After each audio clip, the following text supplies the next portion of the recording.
Lesson 15. Svadhistana Chakra. Sva means self. Svadhistana Chakra is the seat of the self. The meaning of Svadhisthana is the seat of the self.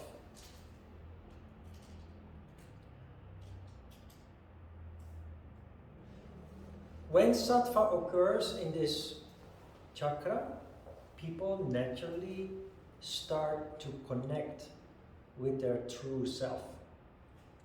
That sounds a little bit strange because that implies that there is another kind of self. So we have self with the small letter S, and we have self with the capital letter S.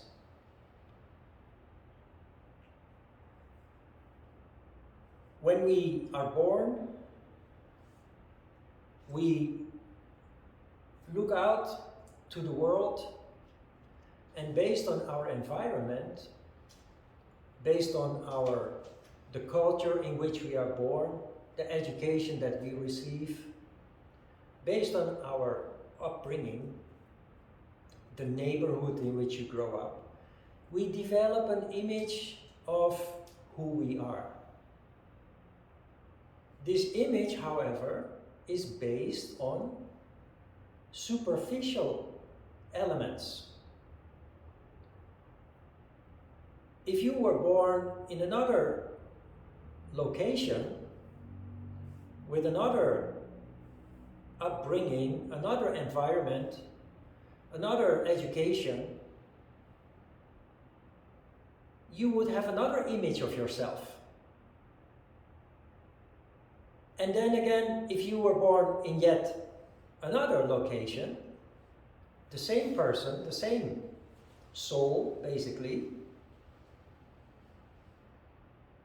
depending on the circumstances that you grow up in, you develop an image of who you are. So it is clear that when you grow up in one place or in another place, you develop a different kind of image of yourself. That is not your real self. Your real self is in your soul.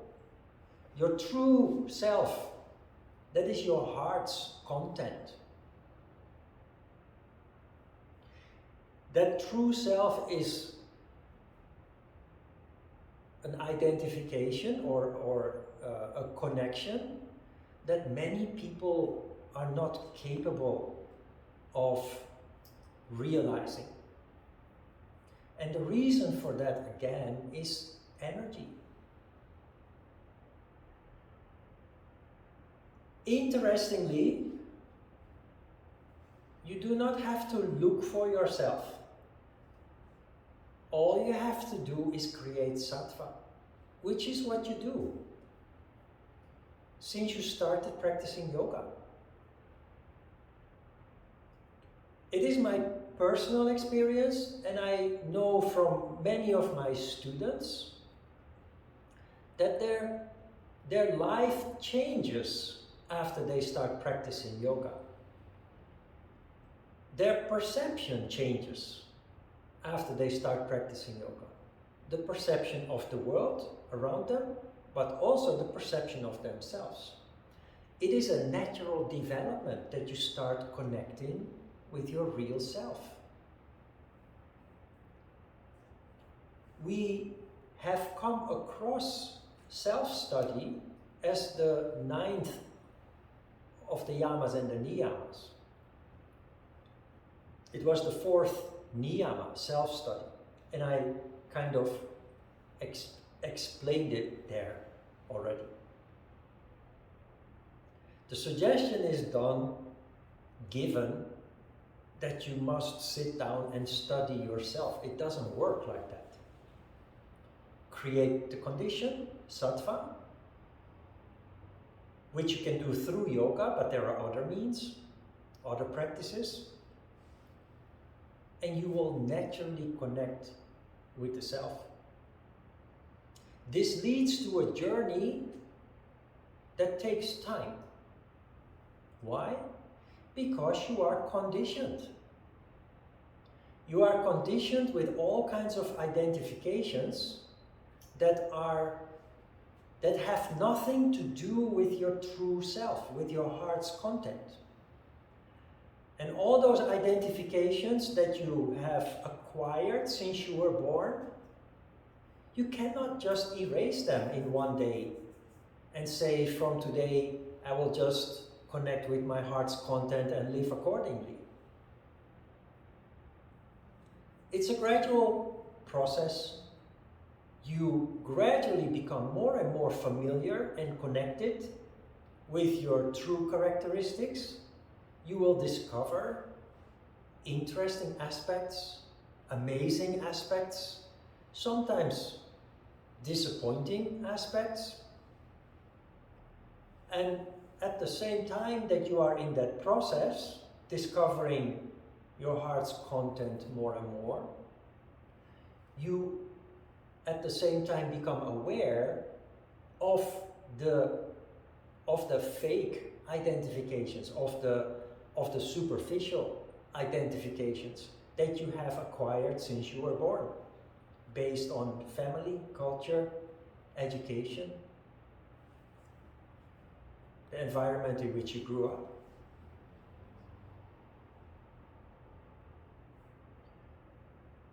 It may sound complicated, but again, it is a natural process. It takes place spontaneously as a result of increasing sattva in you. And I'm pretty sure it's already started. The subtle element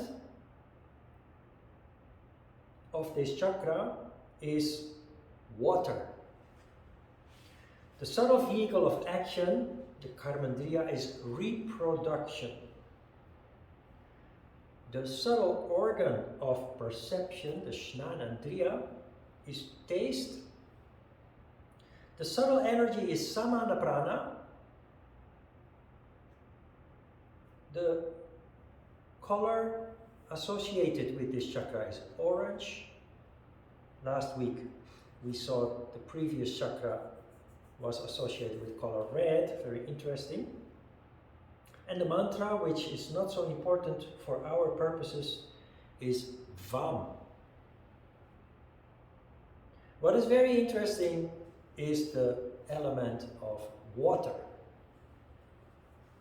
We came across a phrase that told us not to practice yoga too close to water. In fact, the Hatha Yoga Pratipika says, stay away one arrowshot's length, stay away from water. I explained that you can see this in two ways. Water influences, because our bodies exist for more than 60% out of water, being close to water does have an influence. But then I said the more likely meaning of this is that you have to stay away from the characteristics that are associated with the three lower chakras. Because the Hatha Yoga Pratipika doesn't only say stay away from water, it says stay away from earth, water and fire, those are the elements of the three lower chakras. And they, no surprise, are related to everything that makes us unstable and that causes suffering. The lower emotions and desires. But do not underestimate the power of water.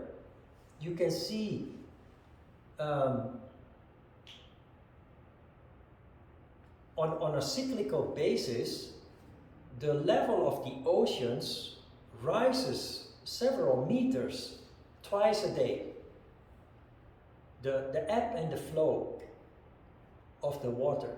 These are huge amounts of water that are being influenced by the force of gravity. The force of gravity of what? It is the pull of the moon that influences the ebb and flow of the water. Since we exist out of water ourselves,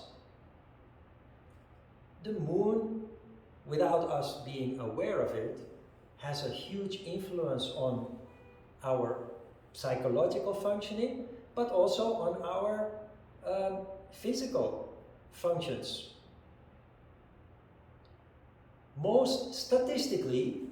Statistically, most suicides occur during full moon. Also statistically, most women, when they do not use birth control, have their monthly period, their menstruation, around the full moon. It's influenced by the pull of the moon.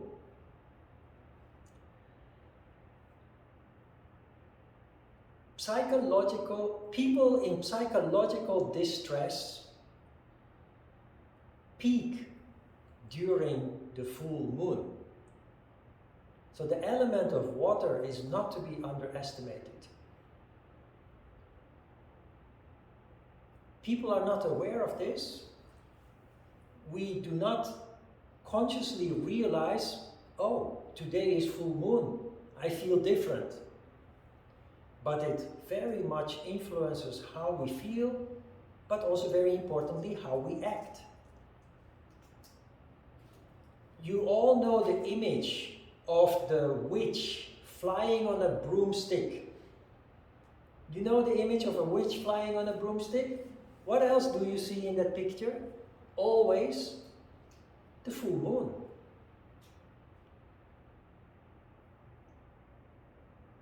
So there is a direct connection between the moon and the influence that it has, especially on this chakra that carries the water element in us.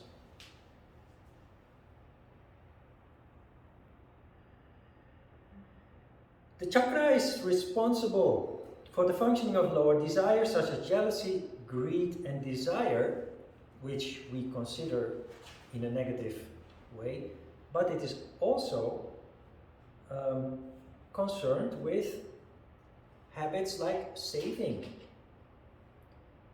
collecting, preserving things, saving of money, social mindedness, and creativity. Another important function is the establishment of one's identity, which is what I started with, our true identity, but also in relation to the other sex. As children between the age of 0 and 7, we are not really concerned with the people around us. But between the ages of 8 and 14, we actually start to look at other people. And in particular, we develop a sense of attraction towards people of the other sex. Boys start to like girls, girls start to like boys. Or, of course, if you're inclined to be gay, you start to develop a romantic interest in people, children of the same sex.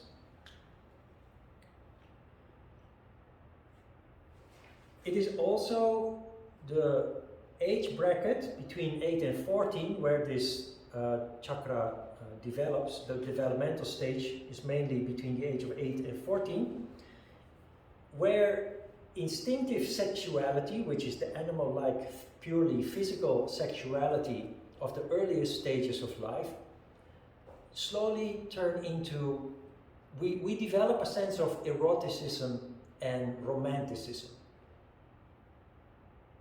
That is where we develop the capability of actually loving somebody without the need for instinctual sex.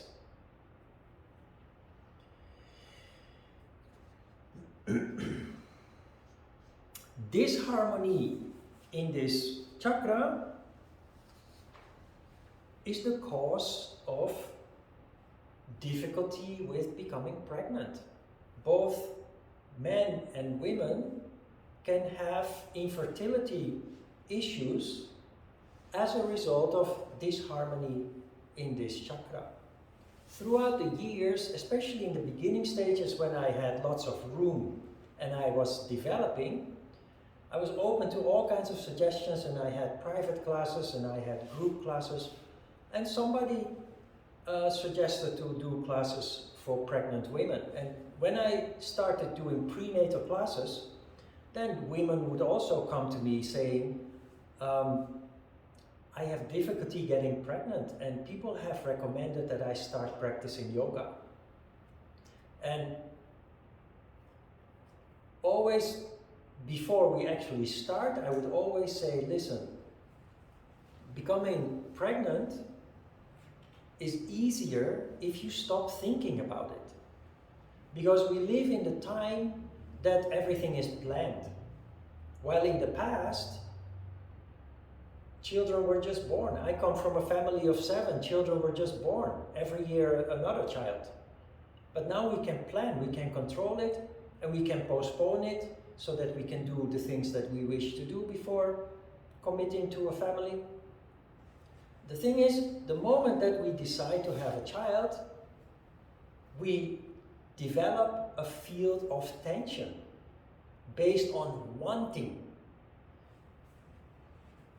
And now this field of tension causes a disharmony in Svadhistana Chakra that doesn't allow us to become pregnant.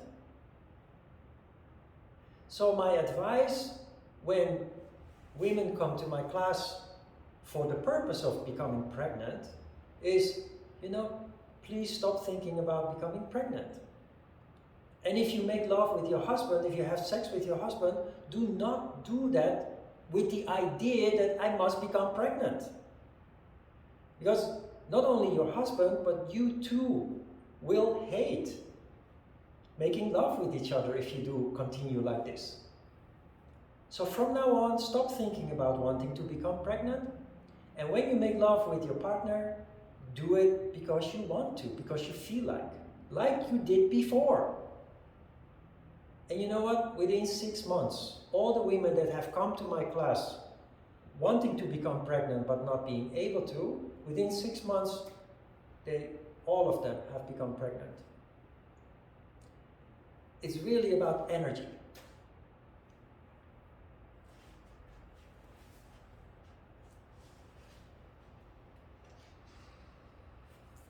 The sattva characteristics of this people who have relative sattva in this chakra portray the characteristics of graceful and smooth physical movement, emotional maturity, and flexibility and ability to accommodate change or changes.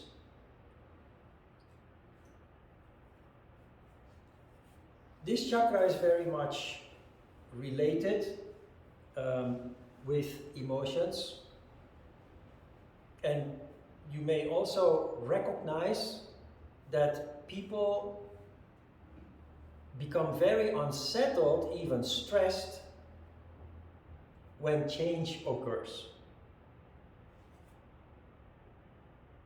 If you have no harmony in this chakra, dealing with change is much more stressful than when you have relative sattva in this chakra.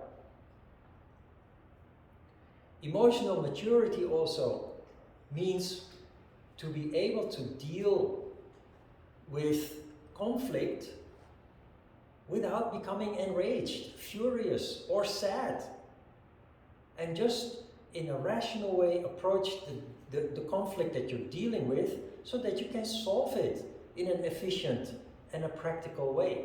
And many people lack this skill because of disharmony in Svadhistana Chakra. The Rajas characteristics of this chakra are easily addicted, very emotional, emotionally dependent, and attached. Do you recognize these characteristics? It's the characteristics of artists. Most artists, real artists, people are artists because they possess something that average people do not possess. And it is mostly based on this chakra. They turn energy into creativity. Artists generally, not the fake artists, you have fake artists that are only for making money, but a real artist's lives is characterized by drama, emotional ups and downs, alcohol and drug abuse, dramatic relationships, love relationships, and very often suicide or otherwise early death, premature death. Examples: Amy Winehouse, Kurt Cobain, many artists, in fact, suffer from these characteristics. The problem here is lack of control.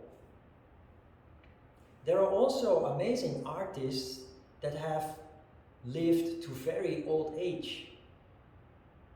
Picasso is one of them. Brilliant artist.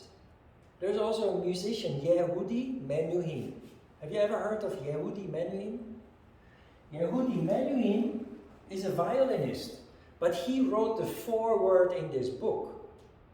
Both Picasso and Yehudi Menuhin have lived to the age over 90.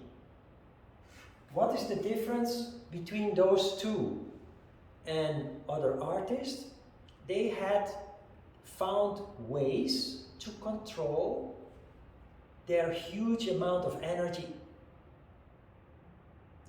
Because what distinguishes artists from average people and what enables them to be creative is they have more energy than the average person. But more energy means more instability, because energy is inherently unstable. Now, we live in a society where we deal with people with bigger amounts of energy in totally the wrong way.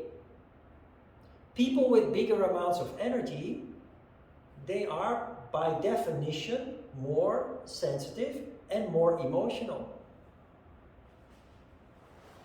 But they possess a very important asset compared to other people. They have more energy. But if that energy is not controlled, if that energy is not canalized, it becomes destructive. It turns against us. It is that self-destructive character, if not controlled, that leads to the tragic relationships, the drug and alcohol abuse to cope with the instability, the drama in those people's lives. Do you understand what this is about? We live in a world where when we are emotional, people tell us, stop being emotional.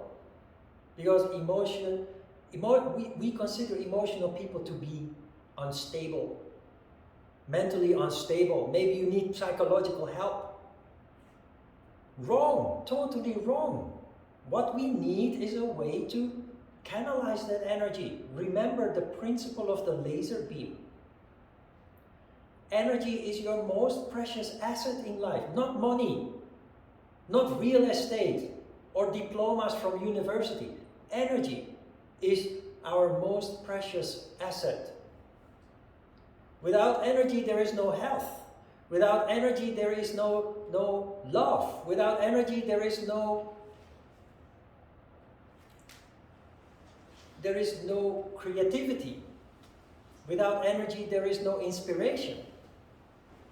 Energy is our most precious asset. We have to, people who are unstable because of emotions, substance abuse, they need guidance.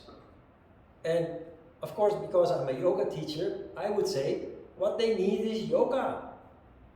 And Yehudi Menuhin, the brilliant virtuoso violin player, it's no coincidence that he wrote a foreword in the Yoga Tipika, or the Light on Yoga.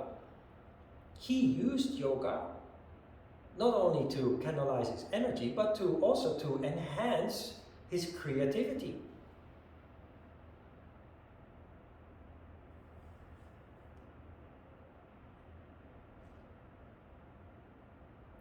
So let's come to the end of the handout, where there is a quote from Carl Jung.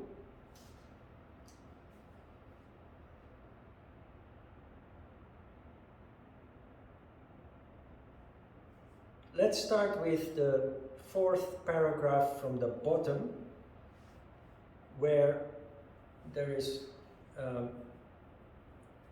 a summary of what I just explained to you.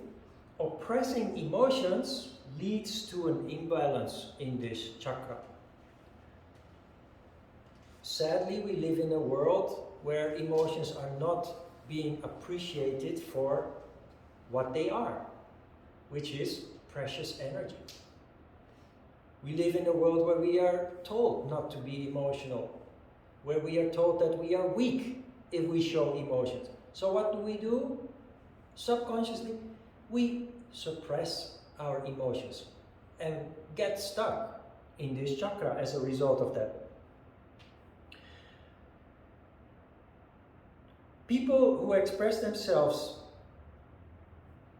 through emotions are considered to be losing control, sadly. However, passion, for example, is an enormous source of vitality and creativity, pure energy. Without passion, life becomes gray and dull, which is what you see everywhere around you. And as a result, we lose touch with ourselves. We literally lose touch with ourselves because we have no access to the heart's content, to our true identity, beyond the superficial identifications that we have acquired since we were born. Carl Jung said about this, emotion is the chief source of all becoming conscious. There can be no transforming of darkness into light and apathy into movement without emotion. This is incredibly consequential, especially for yoga practitioners. He makes the connection between emotion and consciousness. Why? You know already that consciousness only awakens if the energy is there to feed it, to fuel it. Most people are lacking that energy. For one reason, they don't possess enough energy. But if they do, that energy has a tendency to focus to the bottom of our existence. And that energy that needs to rise up.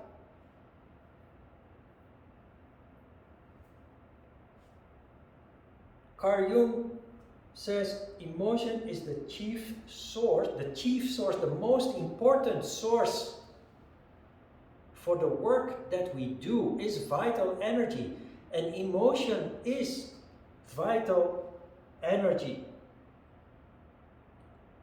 There can be no transforming of darkness into light. Do you understand what darkness and light are?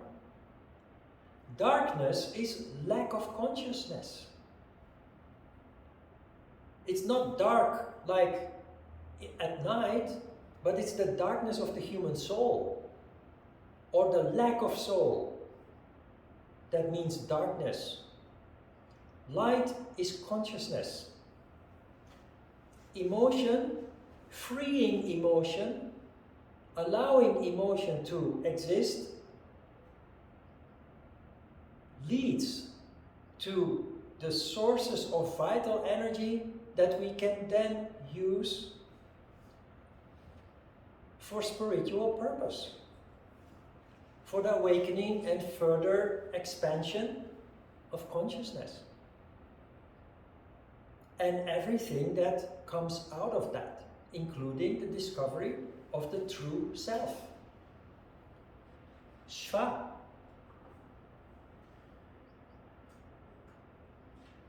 Turning apathy into movement. Apathy, that is the tamas condition that you see in most people around you. People drag themselves to the subway or the bus to go to work. While at work, they will do the minimum that is necessary because that is required by their boss. And when it is time to go home, they drag themselves back home again. And they repeat this process over and over. We talked about this before. It is human. It is out of ignorance that we do this. Yoga leads to liberation. Liberation of what? Well, in the first place, liberation from ignorance. Because we engage in those patterns that nobody is happy about, but we do it anyway because it provides us a living, or an alternative for a living. It is just that we are just not conscious that there is that there is an alternative, or to say it in another way, that there is a better way to live a life where you can enjoy what you do, where you can choose a line of work that you are passionate about, rather than something that by chance you have a diploma or a degree. A life that you can base on your heart's content, on things that you are inspired by, things that you are passionate about, truly interested in.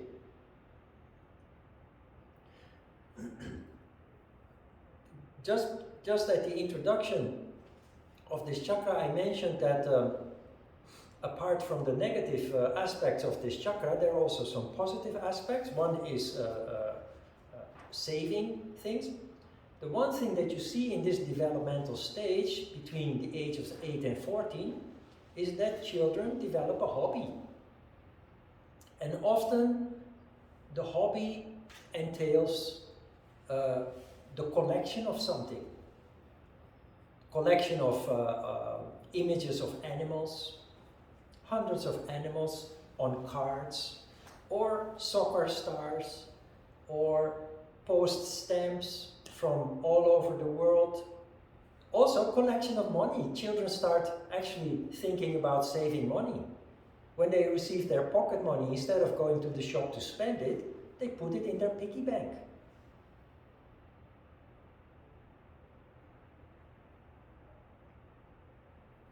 When we get older, we kind of lose connection. And with yoga, we bring it back.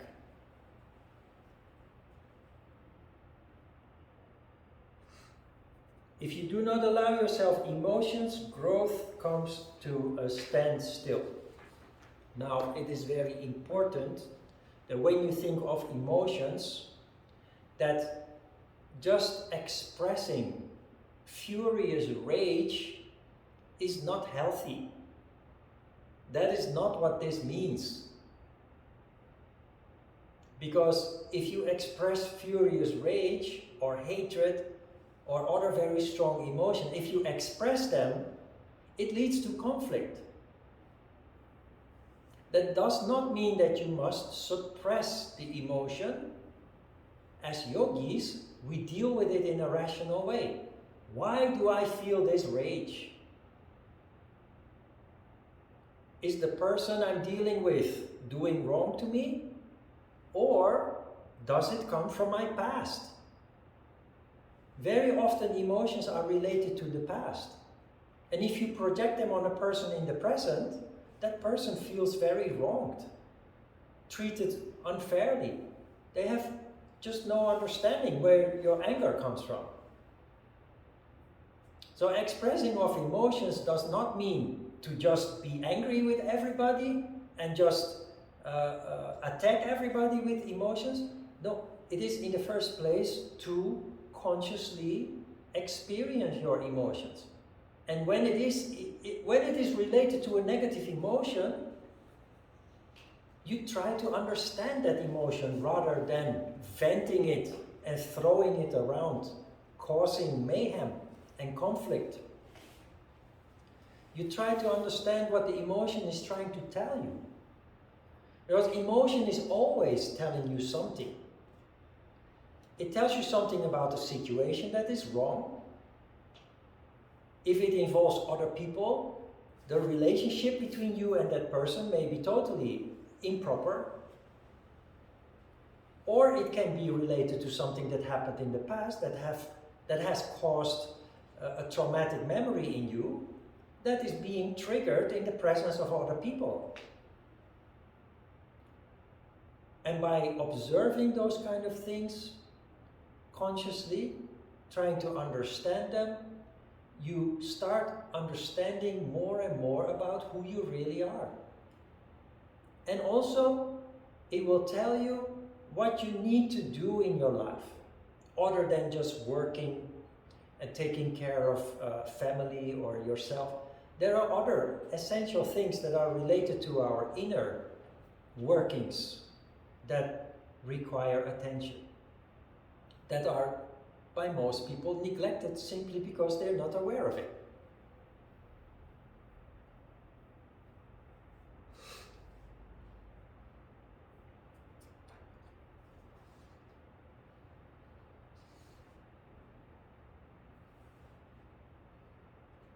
A very good approach to this chakra and also towards emotion is to keep a playful attitude.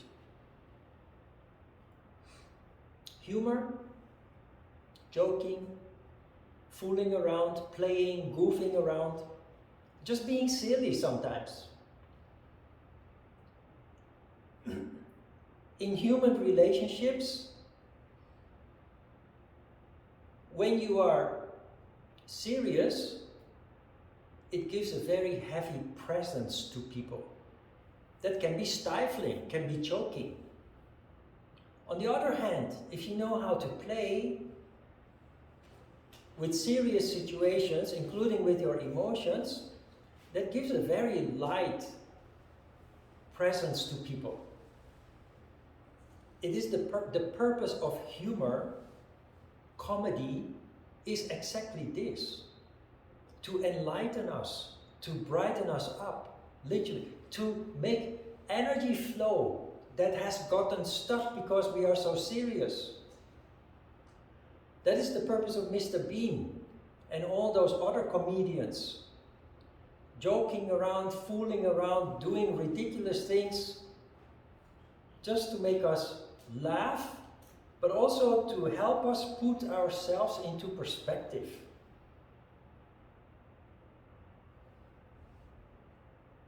The reason why we do not handle emotions well is because we take them too serious. They have something to tell us, but the moment that we identify with the emotion, it becomes a problem to ourselves and the people around us. So we need to develop the ability to remain playful. Playful allows the energy to circulate. When energy circulates, your mind, your insight, your wisdom is working much better. The moment that we cramp up, because we are so serious about ourselves and our emotions and our right to have emotions, it doesn't work anymore here. We lose insight and oversight. And that is where usually the problems start, where the conflict occurs. You will notice, maybe also as a result of your regular yoga practice, that you naturally become more playful with your partner, at home, at work.